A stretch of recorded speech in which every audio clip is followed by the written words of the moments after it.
마귀는 자기의 종말을 알거든요. 자기가 지옥 불못에 들어갈 때 표를 주어서 자기를 경배한 자들도 함께 끌고 지옥 불못에 들어가게 하는 목표로 이 표를 주는 겁니다. 짐승의 표가 뭐냐 하는 부분에 대해서 오늘 좀 말씀을 드리려고 합니다. 이 짐승의 표가 우리가 조금 하나를 좀 더 볼 게 있더라고요. 계시록 13장 17절에 보면은 킹제임스 성경에는 그 표나 그 짐승의 이름이나 그의 이름의 수를 가진 자 이렇게 되어 있어요. 개역 성경을 보면 누구든지 이 표를 가진 자 외에는 매매를 못하나니, 매매를 못한다 이 정도로 되어 있고요. 킹제임스 성경에서는 그 표, 또 그 짐승의 이름, 그 이름의 수를 가진 자, 세 부류가 나와요. 그 세 부류 가운데 어느 거를 하나를 가지고 있어도 근데 상거래가 된다는 데만 지금 우리가 신경을 쓰는데 상거래 되는 게 이게 문제가 아니더란 말이죠. 왜 사람들에게 적그리스도가 표를 주느냐 하면은 목적이 분명해요. 적그리스도에게 경배하기 위해서입니다.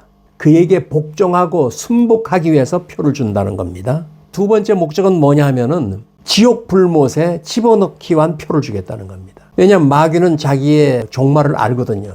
자기가 지옥 불못에 들어갈 때 표를 주어서 자기를 경배한 자들도 함께 끌고 지옥 불못에 들어가게 하는 목표로 이 표를 주는 겁니다. 근데 표를 안 받잖아요. 안 받기 때문에 받을 수밖에 없는 시스템을 이미 다 만들어 놨다는 겁니다. 인간이 필요에 의해서 받을 수밖에 없는 사회 체제망을 만들어 놓고 있다. 이미 완성되어 있다. 계시록 14장 9절 이 표를 받는 사람들의 상태가 어떤 상태가 되느냐. 셋째 천사가 그들을 뒤따르며 큰 음성으로 이르되 만일 누구든지 그 짐승과 그의 형상에게 경배하고자 하고 자기 이마 안에나 손 안에 그 표를 받으면 적그리스도를 경배하게 하는 목적으로서 이 표를 준다는 것이죠. 또 경배한 사람들은 결국은 10절에 보니까 바로 그 사람은 하나님의 진로의 포도즙 곧 그 분노의 경로의 잔에 섞인 것이 없이 부은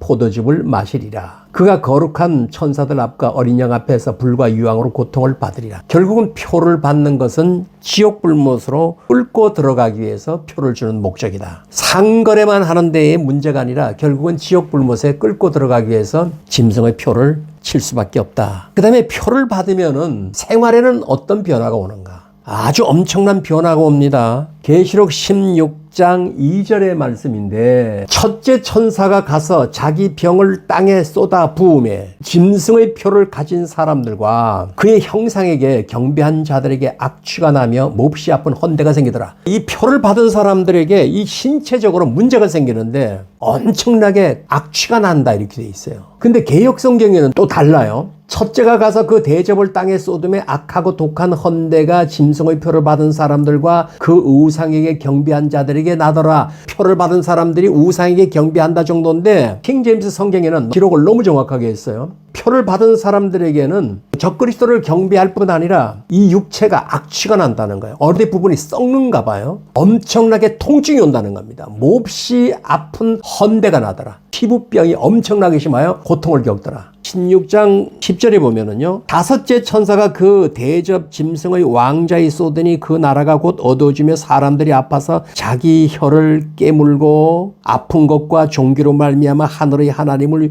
비방하고 그들의 행위에 회개하지 않는다 이렇게 돼 있어요. 사람이 고통을 받는다고 해서 회개하는 것도 아닌 것 같아요. 이 계시록에 보면 지금 표를 받은 사람은 이미 그리스도를 싫어하는 사람이에요. 그러다 보니까 몸이 썩고 악취가 나고 통증이 있어서 혀를 깨물고 죽을 수밖에 없는 그런 상황에도 하나님을 비방하고 굴복하지 않는다. 이걸 보면 그냥 악인은 악인으로 선정되는 것 같아요. 우리가 현재 신앙생활할 때 우리 스스로를 살펴봐서 내가 하나님께 속했다라고 인정이 된다면 여러분 충성스럽게 하나님을 섬길 필요성이 있어요. 어중간하게 섬겨서는 안 된다는 얘기입니다. 아주 충성을 다하고 하나님을 사랑해야 돼요. 왜냐하면 그래야 여기에 해당이 안 돼요. 이 짐승의 표를 받는 때가 언제냐면은 이스라엘의 7년 환란기가 오기 전엔 표와는 관계가 없습니다. 이 짐승의 표는 이 천사가 대접을 보니까 막 헌대가 나고 통증이 오고 그러잖아요. 그 짐승의 표를 받은 자들이 막 고통을 당하는데 이 짐승의 표가 막 시작되는 것은 7년 환란이 시작되고 중반전부터 이 표를 받게 될 가능성이 커요. 그럼 우리가 왜 이걸 봐야 되느냐? 이걸 보고 여기 들어가지 말라는 얘기예요. 7년 환란기에는 결코 들어가서는 안 된다는 얘기입니다. 7년 환란기를 결코 들어가지 말라고 제가 요즘 강조하고 그렇게 가르치는데 요즘은 걱정 아닌 걱정을 조금 하고 있는 게 있어요. 그게 뭐냐면 80%의 국회의원들이 교회를 폐쇄시키자는 법안을 제출한단 말이에요.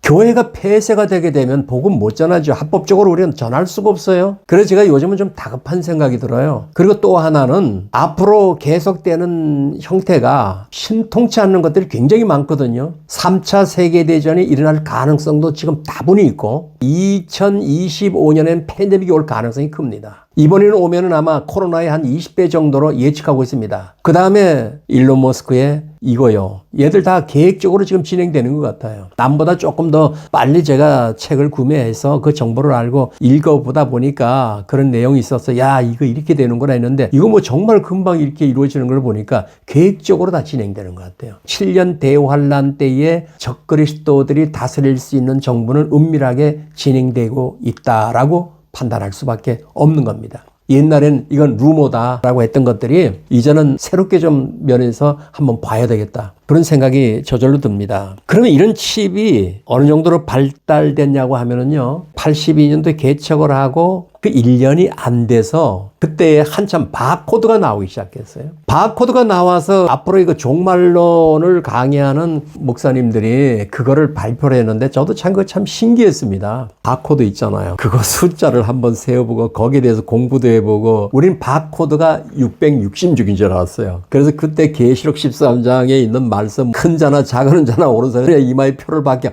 그거 달달 애우다시피 했습니다. 그거 애우면 안 받을 줄 알고 했어요. 그게 변화돼서 베리칩이라는 게 또 나와요. 그 베리칩이라는 난 거 보니까 바코드는 이건 일도 아니야. 이거는 베리칩 이거 뭐 굉장하구나. 살까지다가 이렇게 심어 놓는 거니까 베리칩이 이게 혹시 666이 아닌가 하고 그랬는데 조금 더 가다 보니까 RFID라고 하는 것이 그거보다 훨씬 발전된 게 또 나왔어요. 삼성에서 이 바이오 쪽이 아닌가. 이번에 그 뉴럴링크에서 이 컴퓨터 칩을 조그만 거 뇌에다 갖다 박아서 뇌신경에다가 접목을 시키는 겁니다. 그러니까 뇌신경을 다 컨트롤하는 거예요. 조금 더 나가서 오른손이나 이마, 이 뇌 안에다가 임플란트를 시킨다는 얘기인데 그런 것들이 어떤 형체가 또 앞으로 변화가 될는지는 모르지만 이게 어딘지 일어날 일이냐 하면은 지구의 마지막 7년 시간이 시작되면 그 시간 안에서 이루어지는 것들이거든요. 적그리스도가 내가 하나님이 나한테 경배하라 하고 통제할 아마 그 후반기부터 시작되지 않겠는가. 요 계시록의 순서대로 보면요. 정상적으로 그리스도 안에서 하나님을 믿고 인생을 산다면 뭐 이건 우리하고 해당이 안 되죠. 7년이라고 하는 환란 속에다 우리를 집어넣지 않는다는 것은 이제는 분명히 알았다는 말이죠. 그리고 두려움도 많이 없어졌어요. 아, 이걸 믿어야 되겠다 하는 것입니다. 7년 환란기에 들어가지 않기 위해서 새로운 삶이 시작되어야 된다는 겁니다. 과거부터 지금까지 살아왔던 신앙생활의 습관이 잘못된 거라면 고쳐야 한다는 얘기예요.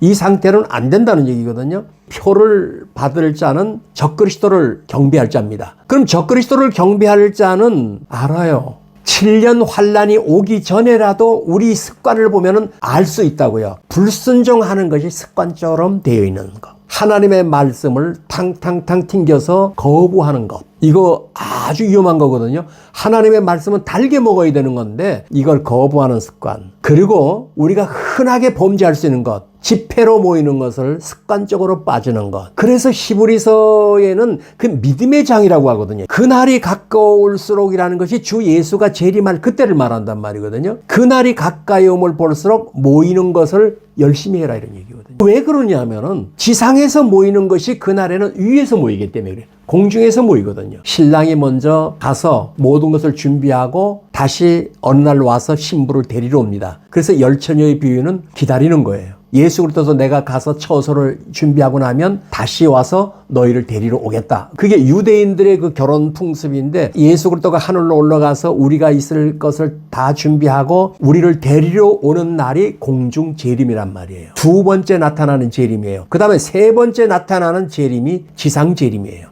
지상 재림 때는 우리는 여기에 있어야 할 일이 아니죠. 우리의 목적은 공중에서 혼인잔치하는 순간입니다. 거기에 들어가려고 하면 신앙생활의 스타일이 바뀌어야 될 거예요. 이 불순종하는 습관을 익혀두면 안 되고요. 모이는 것을 뜨겁게 해야 될 겁니다. 하나님을 사랑해야 돼요. 지금부터는요, 상 받을 수 있는 인생을 살도록 해야 됩니다. 왜 그러냐면은 공중에서 혼인잔치를 하고 그리스도와 함께 셋째 하늘로 올라가서 심판을 받는 겁니다. 상 받을 심판이에요. 땅에서 있는 동안에 행위로 상 받을 수 있는 것을 면류관으로 상 받는 거다. 상 받는 게 없는 사람, 이것을 구분하는 겁니다. 생각을 해보세요. 구원받고 올라가서 상이 없다면 얼마나 부끄럽겠는가. 그래서 부끄러운 구원을 받지 말라고 하는 거거든요. 여러분들이 요즘 선교하고 하는 거, 선지자를 대접하는 자는 선지자의 상을, 목사가 부지런히 선교합니다. 같이 선교해주고 클릭해주고 답 쓰고 이런 마음을 가지고 협력을 하면 같은 상을 받는다, 이런 얘기거든요. 상 받을 수 있는 거리를 놓치지 말고 하셔야 돼요. 요즘은 좀 다급한 생각을 많이 갖게 돼서 새벽잠을 많이 설치고 일어나서 공부를 해야 되고 할 때가 많은데, 금년 안에 하여간 부지런히 내가 전할 건 다 전하자. 욕을 얻어먹더라도 전하자. 저는 금년 한 해를 약간 긴장 있게 바라보거든요. 특히 4월 8일엔 조금 긴장감을 갖고 있습니다. 내년 25년을 맞으면서 바짝 저도 긴장하고 있는데, 늙어서 죽거나 전염병 걸려 죽거나 이제는 그 죽음에 대한 위기를 함께 가지고 있는 마음이 되더라고요. 이제는 목숨 걸고 내가 상 받을 일을 하자. 선교하자입니다. 왜 그러냐면은 감을 잡을 수 있잖아요. 이스라엘 사건 봐보세요. 어디 좀처럼 끝날 것 같지 않죠? 미국과 이란 심상치 않죠?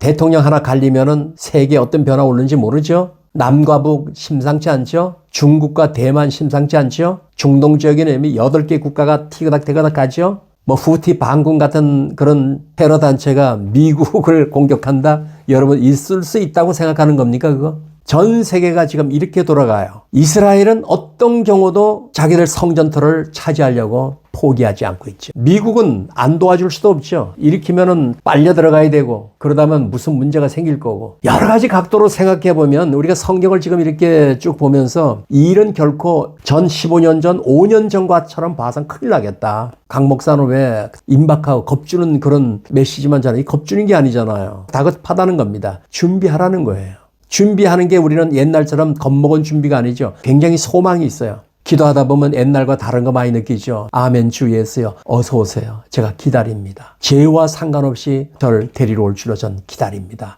전 그거 믿습니다. 두려움 없이 믿는 거거든요. 왜냐하면 두려우면 그 사랑 밖에 있다는 증거니까요.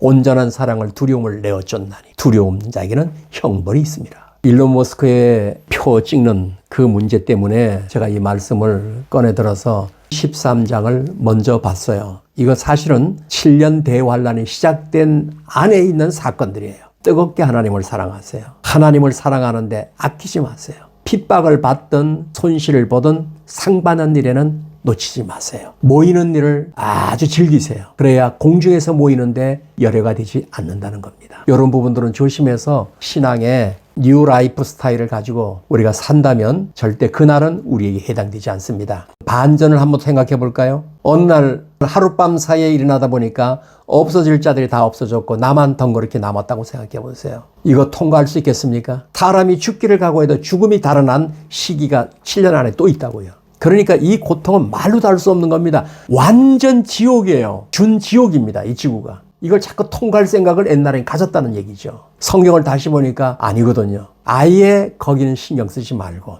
소망을 가지고 직장에 가서 일을 하든 틈만 나면 저는 주님을 기다립니다. 제 죄와 허물을 용서해 준 줄로 난 믿습니다. 이게 제일 중요한 겁니다. 주님이 죽으심으로 내 죄가 용서됐다는 건 나는 확실히 믿습니다. 내가 자더라도 저를 불러주세요. 일하는 순간에도 나를 불러주세요. 저는 항상 기다리는 자가 되겠습니다. 이 스타일로 하면 과거 어느 때보다 마음이 뜨거울 겁니다. 목회를 이렇게 한 40여 년간 쭉 이렇게 해오면서 생각을 해봤어요. 지금의 뜨거울 때가 언제냐 하면 지금은 뜨겁다는 것보다는 굉장히 기뻐요. 기쁨이 있어요. 어떤 소망이 있어요. 목적이 너무 분명해졌어요. 남은 때는 이렇게 살아야 되겠다는 겁니다.